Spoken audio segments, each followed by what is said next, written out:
One day ক্রিকেটে বাংলাদেশের জন্য যে লাল বাতি জ্বলার উপক্রম হয়েছে, লালবাগ কেল্লার সামনে ওয়েস্ট ইন্ডিজের বিপক্ষে সিরিজের ট্রফি আনভেইল করে সেই লাল বাতি জ্বলার সম্ভাবনাকে সবুজ বাতিতে বদলে দেওয়া সম্ভব বাংলাদেশের পক্ষে।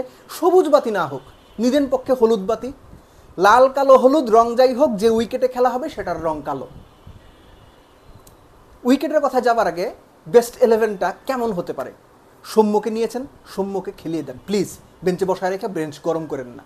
If Soumya is there, make sure he is in the 11।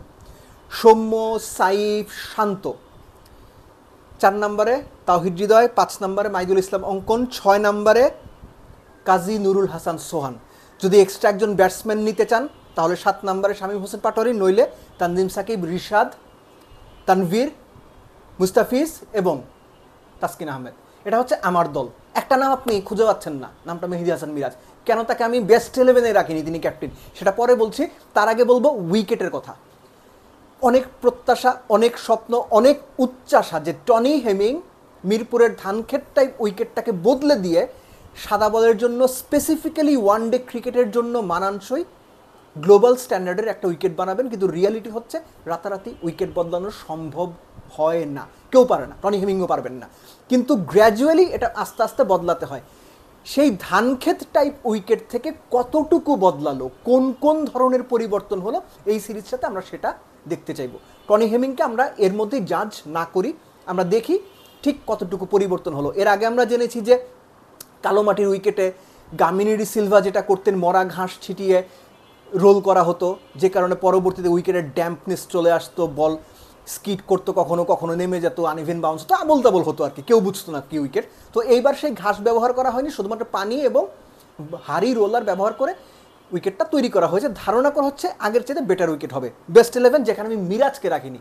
আপনি আমার সাথে একমত না হতে পারেন, আমাকে যা খুশি তাই বলতে পারেন, কিন্তু রিয়েলিটি বলছে মিরাজ যে ধরনের ব্যাটসম্যান, যে ধরনের বোলার, যে ধরনের অলরাউন্ডার, এই দলটাতে মিরাজ না হইলেও চলে।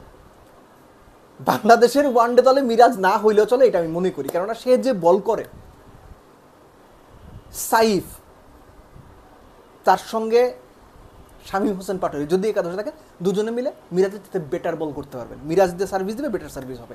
এর আগে একটা আলোচনাতে আমি বলেছি যে ওয়ার্ল্ড ক্রিকেটের দিকে যদি তাকান, এরকম অফ স্পিনার কোনো দল খেলায় না, কোনো দল না। Travis Head, Glenn Maxwell, Aiden Markram, Liam Livingstone, এমনকি মঈন আলীও যে ছিলেন, আপনি যেভাবেই তাকান, যাদের দিকে তাকান, গ্লেন ফিলিপস, সবাই কম বেশি মূলত টপ অর্ডার কিংবা বিধ্বংসী ব্যাটসম্যান, যারা পার্ট টাইম স্পিন করেন এবং সেটাও 5-7 ওভার 10 ওভারও করে দেন। মিরাজ তার ধারে কাছে নাই। মিরাজ যে স্পিন করেন, সাইফ এবং শামীমরা সেটা করতে পারেন, এবং 5 নাম্বার ব্যাটিং পজিশনে মিরাজের জায়গা নাই। আমি বহুতবার বলেছি, বিভিন্ন সময়ে বলেছি, বিভিন্ন সময় কমপক্ষে 20টা আলোচনাতে বলেছি, আমার ফেসবুক এবং ইউটিউব চ্যানেলে, বিভিন্ন টিভিতে, টক শোতে আমি বারবার এটা বলেছি, Miraz is not a number 5 batter. জোর করে তাকে নাম্বার 5 বানাতে গিয়ে বাংলাদেশ ক্রিকেটের ক্ষতি হচ্ছে।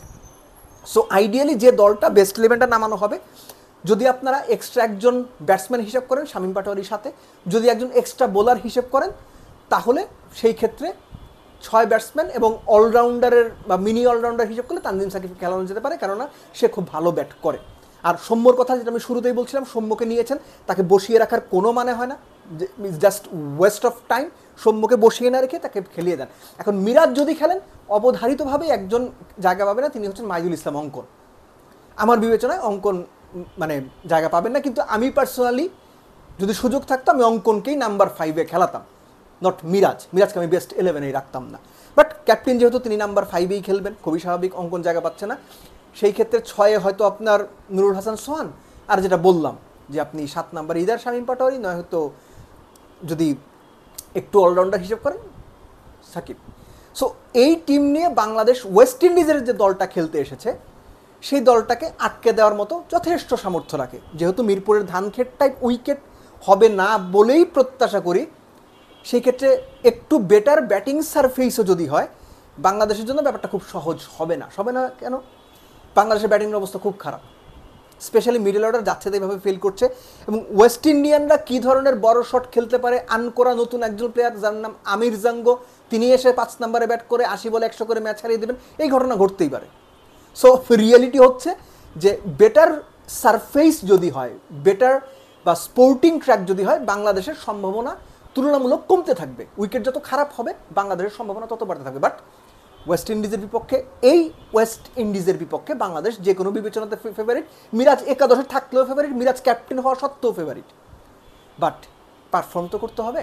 সো সব মিলে আমি বলবো বাংলাদেশের সামনে বিশ্বকাপের মূল পর্বে সরাসরি খেলার যে চ্যালেঞ্জ, সেই চ্যালেঞ্জের পথে অনেক ম্যাচ এখনও বাকি আছে, প্রায় 20+ ম্যাচ বাকি রয়েছে, এর মধ্যে বেশিরভাগ সিরিজ বাংলাদেশে। সো ওয়েস্ট ইন্ডিজ সিরিজ দিয়ে বাংলাদেশের সেই যাত্রা শুরু হোক নতুনের পথে, লাল বাত্তি জ্বলার আগে হলুদ বাত্তির পথে যাত্রা শুরু হোক, এবং আফগানিস্তানের বিপক্ষে যে নাইটমেয়ার সিরিজটা গেছে সেটা থেকে বেরিয়ে আসার জন্য হলেও ওয়েস্ট ইন্ডিজের বিপক্ষে ভালো পারফর্ম করা জরুরি। এবং পরিস্থিতি যাই হোক, অফকোর্স আমরা বাংলাদেশকে যতটুকু সম্ভব আমরা সমালোচনা করব, দলের স্ট্র্যাটেজির, কোচদের, ক্যাপ্টেনদের, প্লেয়ারদের, ইন্ডিভিজুয়ালের সবার সমালোচনা করবো। যিনি ভালো খেলবে তার প্রশংসাও করবো, কিন্তু অ্যাবাভ এভরিথিং বাংলাদেশকে আমরা সাপোর্টও করবো।